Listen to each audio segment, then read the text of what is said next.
Getting ready for kindergarten, day 1 of kindergarten and no surprises. Getting prepared for any big new event is all about eliminating the element of surprise. That is why soldiers go to boot camp, why athletes practice for months before competition, and why actors rehearse non-stop before show day. And it's what drives parents like you and me to start months, maybe years before your child goes to kindergarten, to remove any element of surprise in what will happen that day, and so you know your child is prepared in every possible way for that day she walks into kindergarten. Some of the aspects of that first day are easy to get ready for. You know your child will need new clothes and probably more clothes because he or she will be at school every day. You don't want your offspring to be embarrassed by having to wear too many older items. So you might buy them the fashionable kindergartner thing so that first day is one of fitting in and looking just like the other kids. School supplies, medical forms, books and backpacks are all standard fare for the first day of school, and they always will be. So you will have ample checklists either given to you by the school or from other parents who have gone through this before. And your own child may become quite opinionated about what he or she will need when that first day of school finally gets here.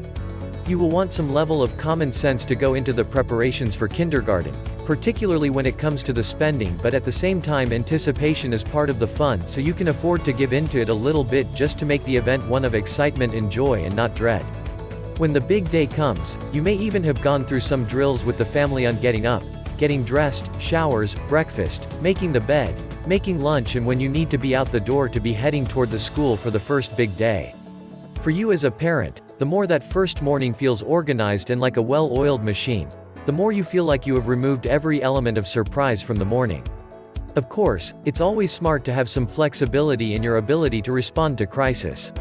Even with the most well-oiled machine and best preparations possible, it's within the range of possibility something could go wrong. As you move into the final exit for school, keep in mind that there is an emotional element of this moment, and your new kindergartner is watching you for how you react to sudden change. So be prepared to react calmly and maybe with some humor if something goes wrong.